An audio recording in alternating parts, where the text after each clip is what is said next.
Yeah, tips for small businesses: use PhD. Tip number one. Tip number two: go to number one. Um, but tips for small businesses on design is genuinely first one: consistency.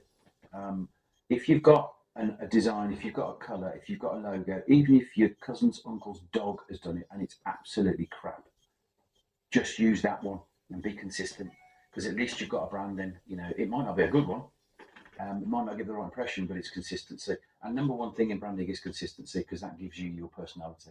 It gives you how people remember you. So I'm not saying do it yourself, because it will be less effective. But choose a designer that you get on with. Choose a designer that's their job. That's what they do. Don't get your uncle's cousin's dog to do it because they're doing it for 50 quid, because you will regret that. So it's worth spending a little bit of money to get it right, right from the start. The key thing about any branding, any logo, anything that you start with as a business, think about the skeletal structure of it. Whatever idea that the designer comes up with, can you draw it, even crappily, with a pencil and paper, the basic structure of it? Try this as an example, try it as a test. See if you can draw the McDonald's logo, see if you can draw the Mercedes logo, see if you can draw the Plessy logo. That'll test a lot of you. See if you can draw the BMW logo, the Nike swoosh. Just if you can draw those really badly, but they're recognizable, then that's good. If you can do that with your own design of your own logo, whatever it is, you can draw it really badly and recognize it, then you're on a winner. So skeletal structure, and don't get your uncle's cousin's dog to do it. Right. Okay. This was something that I sort of was having to think about because you asked us this one a little while ago. But I'm going to sort of go into three things. So three things for three things. So these are hopefully easy tips to make you think about how you get your business out there and how people see you. So the first thing is just a really basic one. Just think, what do you actually sell? What do you actually offer? What are your services? And make sure, do people know what I actually do?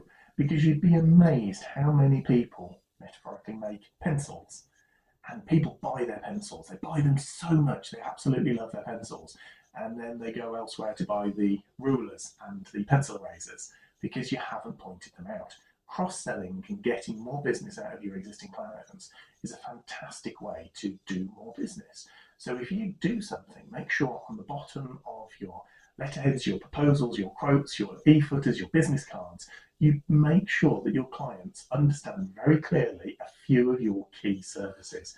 And that will just mean that they won't go elsewhere for things that you could offer them. They've just forgotten. Life is busy. People are sort of quite keen to just sort of forget what you do and just remember you for that one niche thing that they knew you for.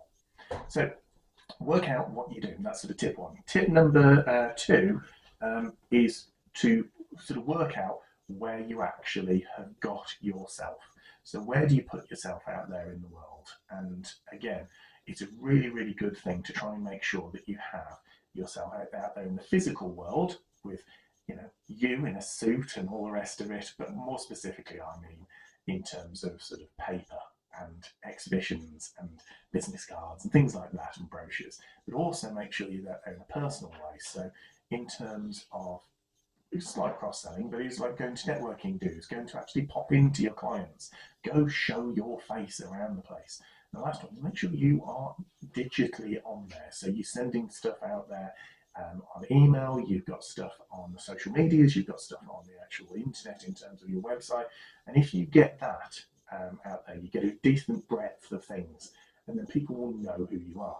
And if you've solved the first one, where you know what you actually do, when you're telling people in all those ways and showing them what you do, it all works together.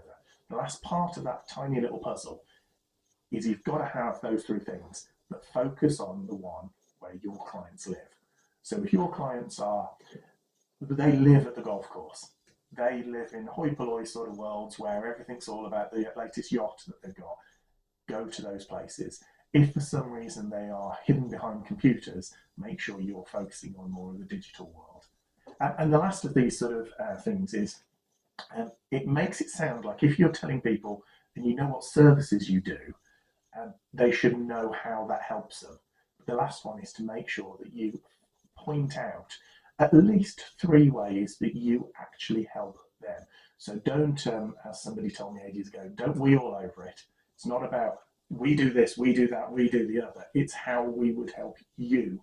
So, take away the stress, take away the confusion, add to the profits, get your market share better.